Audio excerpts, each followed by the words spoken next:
Today I'm going to start off by creating a sketch for my styrofoam print. And I already did one sketch, but I noticed that it was a little bit small. It didn't really fill the whole rectangle very well. So if you notice that, you can go ahead and do the same thing you did for the first one. Just trace the outline of your styrofoam. We want to make sure that what we draw is going to fit onto the size of styrofoam that we have.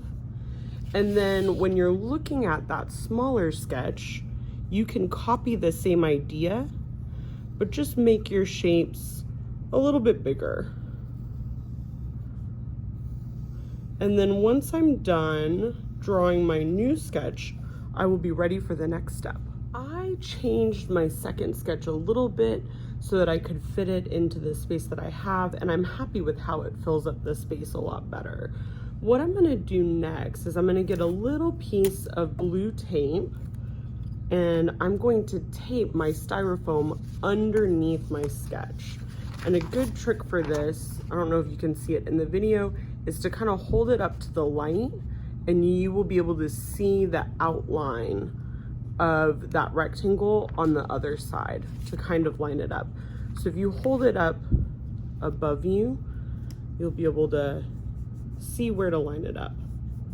Once I have it taped, I'm gonna turn it over and I'm gonna go through and I'm pressing down kind of hard, but not super hard. I'm just tracing over all of my lines. I'm not coloring anything in. I'm just tracing right on top.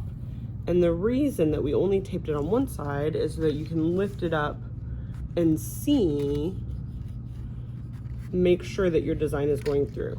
So I would keep tracing these lines and then I would check, make sure that I got all of my details onto the styrofoam.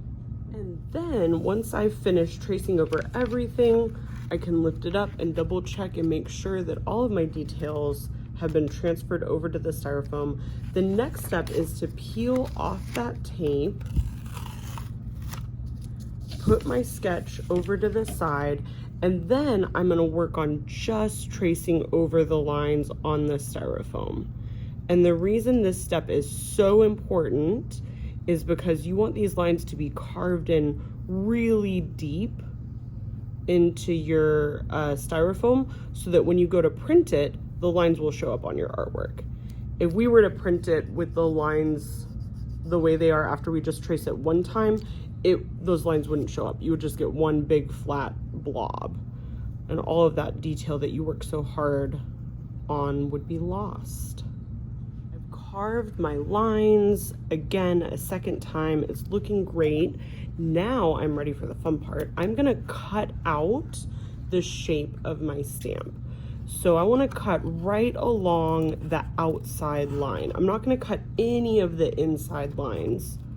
I'm just going to cut along the outside so that the shape of my stamp is going to show up really nicely on my artwork. And you'll notice I am turning my styrofoam as I cut. I'm not turning my scissors when I'm trying to cut around a curve because that's going to be really uncomfortable. So instead of turning my scissors to cut a curve, I'm going to keep my scissors comfortable and I'm just rotating the styrofoam. It's so exciting. My stamp is cut out. It's ready for me to use.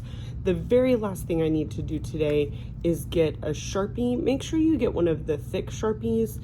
If it's one of the smaller Sharpies, it might accidentally poke holes in your styrofoam. So you want the one that looks more like a marker instead of a pen. And then on the back, you just need to write your name. And then you will be ready for printmaking tomorrow.